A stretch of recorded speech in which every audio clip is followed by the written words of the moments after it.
télévision et c'est moi qui kutana bino mokolo malelo toko beta cité na makambo ya bandeko na biso ba chef coutumier likambo nini oyo ba ndeko na biso ba ko sala pona mboka na biso est-ce que ba conflit pe ça les maka conflit des terres oyo ça les maka na bisika bon ba ko kamba pour la tina likambo to yambi moko ali chef coutumier pe coordonnateur chargé d'administration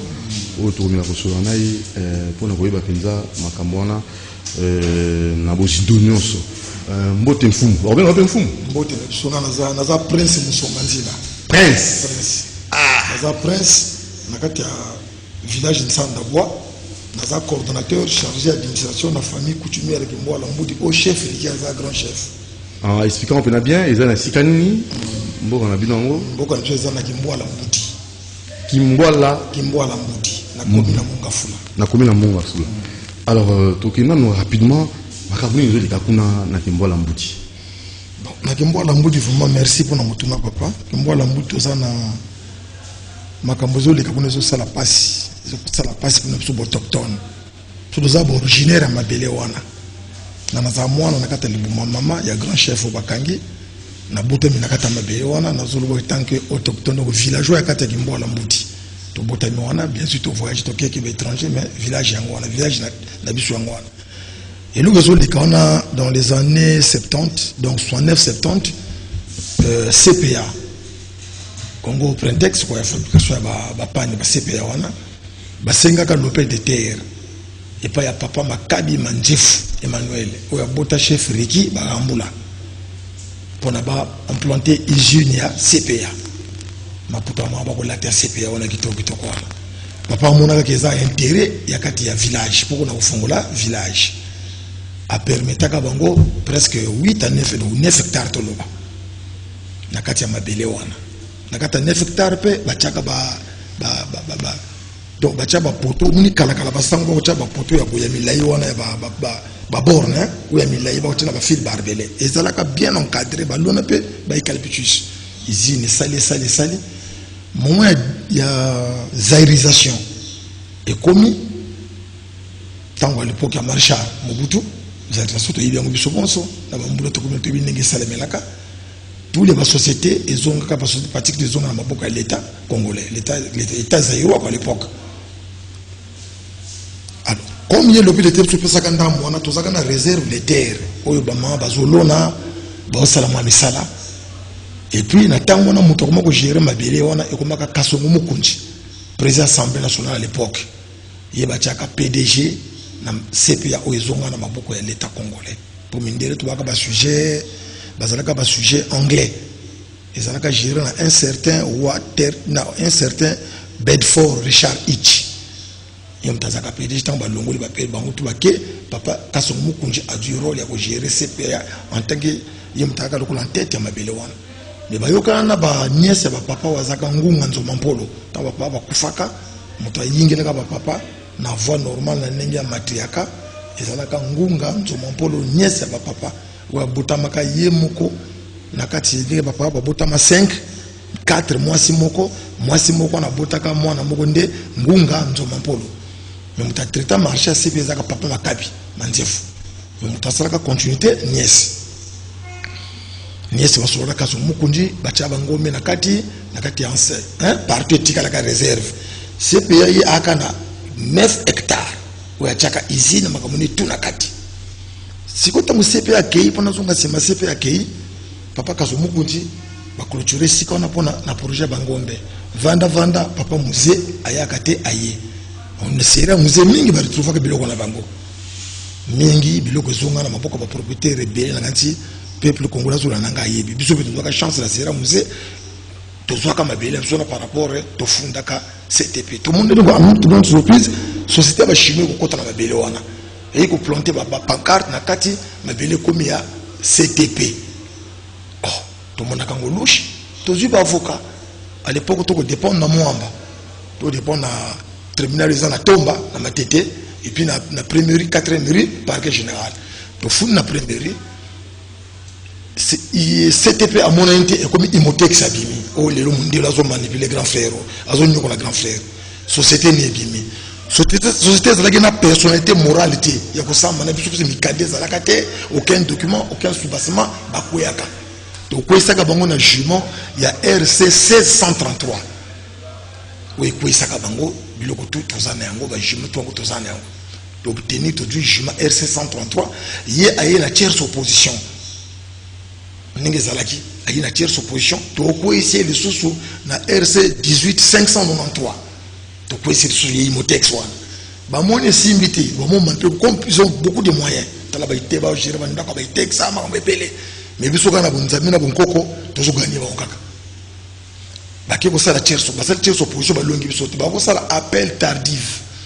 moto komi lokola baavocat alors tosala droit te mais ekota na moto po 20 ya kosamba na kosamba papa journaliste baye kosala appel tardif na cour suprême de justice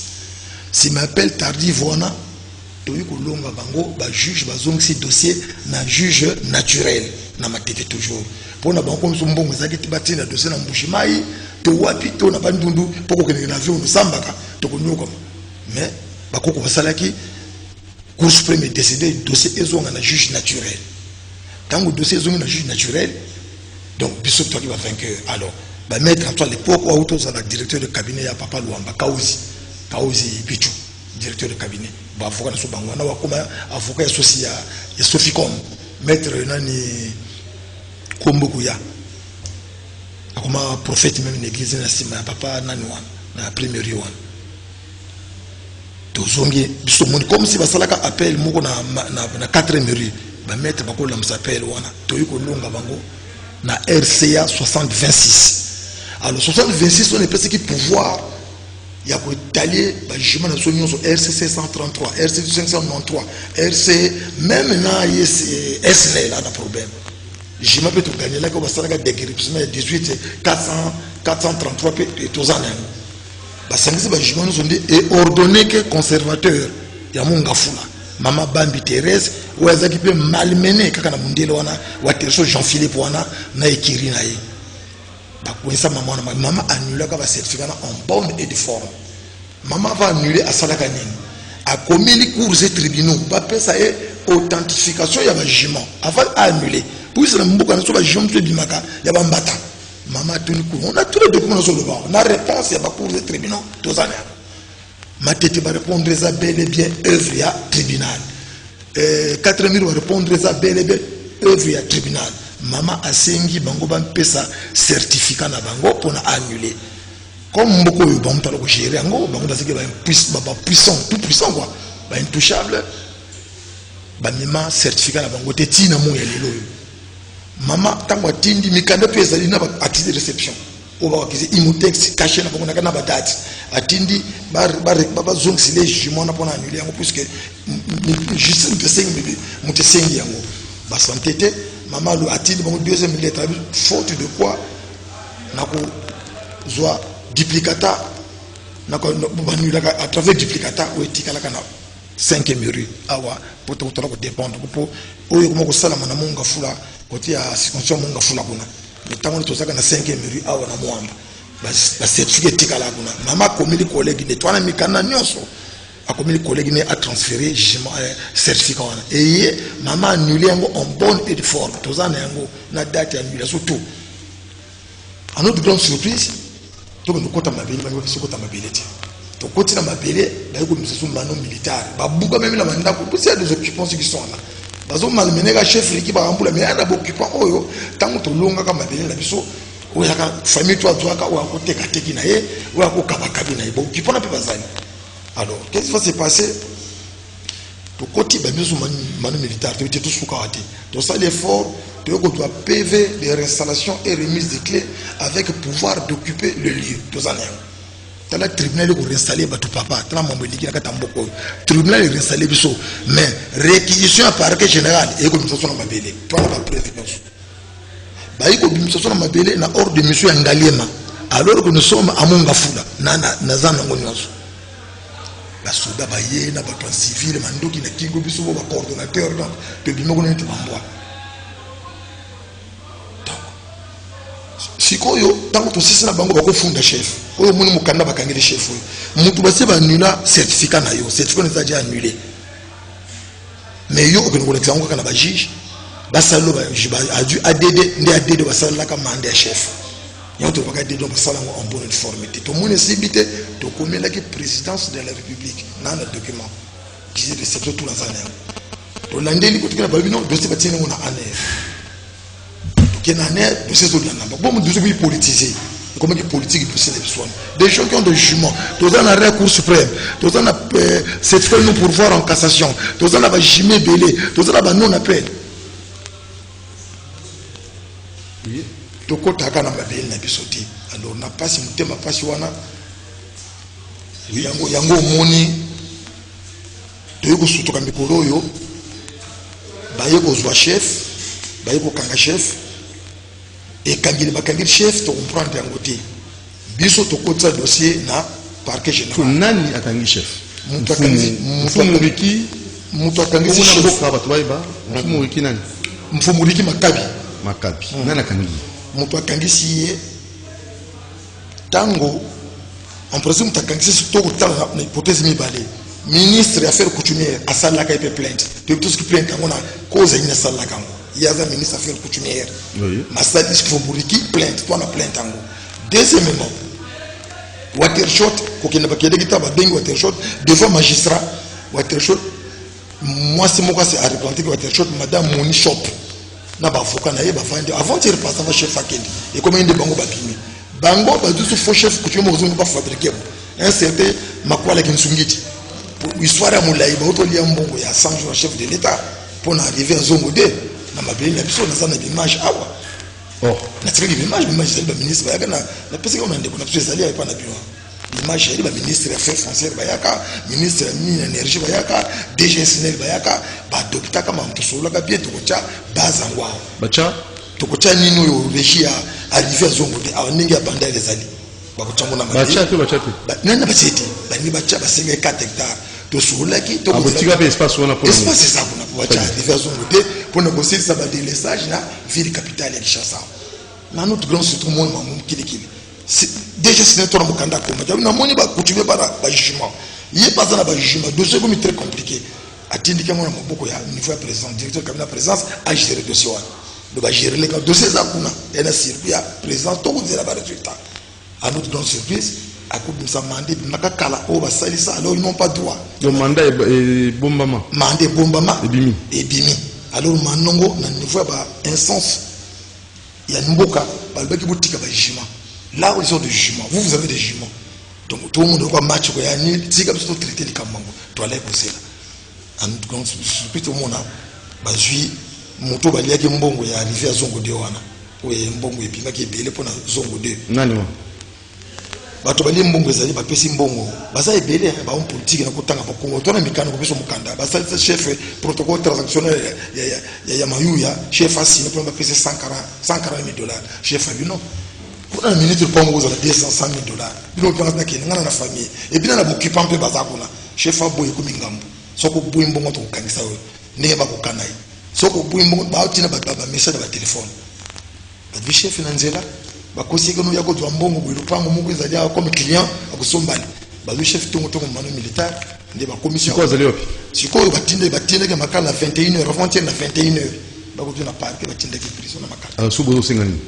siko to senga ndenge dossier eza ko yeba na miso ba konti mboka dossier yeba na miso ba konti mboka to tringam na kenga coordinateur chargé d'administration na kotanga ba konti ba kombo wate mais dossier ça déjà bien préparé bazo traiter yango ba intervenir mokonzi za libanda za autochtone za mokonzi mboka za chef coutumier bako zwe lokola petit gamin ndenge wana telika mbako do traiter bino bo tumtani bo tinde prison pisa ba nonu ko so banda kala ba nonu ko so banda kala ba kina parapluie makasi na makasi ko tangi kombo ba komi biluka luka ba kina padongo to akina ba jimo to ko tra mabelete to ana ba rea cour suprême to akina ba PV de restauration to tiko nyama chama ko na mabele wana ti donc ndela za na ba parapluie bele jakomane congolais na mabele ai alors pour sukisa pona ko sukisa likambo suka na koloba na sengi toujours kaka puis ya tata mokonzi mboka to koma mikanda kuna namoni service sur les amakasi puisque esukaka na présidence dossier lundi circuit normal ngana ngana ko reprendre la famille to traiter chaque fois dossier en traitement ba accélérer dossier chef azala di banda na mabelo ayemo ko ko kanga makuru te parce que baso mongo pa nani peto yibi pété alors l'état congolais en principe portion de l'état congolais fa tout na bango baso na zairisation de société donga na maboko à l'état bango baso prétendre moko basami na chef avant-hier chef appuyé magistrat tout ne mabelo na dionde au CP on t'attaque là d'accord c'est mon zairisation à Québec ce qui Angleterre a zonge ko tekela yo et ça le content donc il y a des man cachés dans kata dossier donc mon nambo na zolo bazolo kanga ba service na zolo kanga dossier za na maboko na bango chef aza na place ya passe aza pa père de famille rentrer à bana ngo aza mukonda a diriger famille bisika bako tena na ngo wana bakana kaye soko vi 140 000 te chef ali na boyi. C'est ça le projet chef de l'État sans justement un dîner qui va tchabilo ou mais bien beaucoup de millions en ati. Donc bazini pas se justifier mbongo ba. Mbongo c'est des millions pour la salle débat na mokondimo on a kota kombo ate mbongo c'est près de 45 millions binaki. 45 millions on va dévier 20 et quelques millions. Donc pandi mbongo ali ba ko 600 000 ndé ba pesi avocat chef ou ba bina chef. Bah dépendant pour ne pas convaincre bango na 150 000 bah petit faux chef coutumier on a faux chef coutumier pour un membre de famille la sauté pour tamo ya terme OK na besoin pour expliquer qui est ma quoi na kintsungiti de près de loin bah pas fabriquer la pièce 140 000 bah pina ndeko musto ko travail de CP na ngai na kutanga ba komba ba toate 140 do ba panimbo chef le même jour ba signé que mangama mbongo malheureusement na kata nana document na kata na kata mukada ba koma mbongo boko percevoir on après 10 jours. Mais vous signez un chef, 20 heures, on appelle de la nation. Bah, si nous on appelle de la nation, s'il vous plaît, pas journaliste. Chef, on monte. Attends, la bureau, attends, bah, mandez toi, quand vous êtes chef, bah, toi, on change la. Tu as signé ça, mais il y a aussi une abîme. Tant qu'on a abîmé, la signature, tribunal. Chef, gain de cause, pas chef. Le maître gain, bah, dossier, il est presque. Bah, faut la fête dans le régime. Chef, à l'homme, comprenez un peu. Merci beaucoup, Prince. Tout en prochainement, côté d'évolution à dossier, tout en état des droits, justice et ça, Moussa Nango, Nanzoli Kolikete et aux Alolingé. Merci beaucoup, à la prochaine. Merci vraiment, c'est bien, merci. Bon, nous disons au revoir.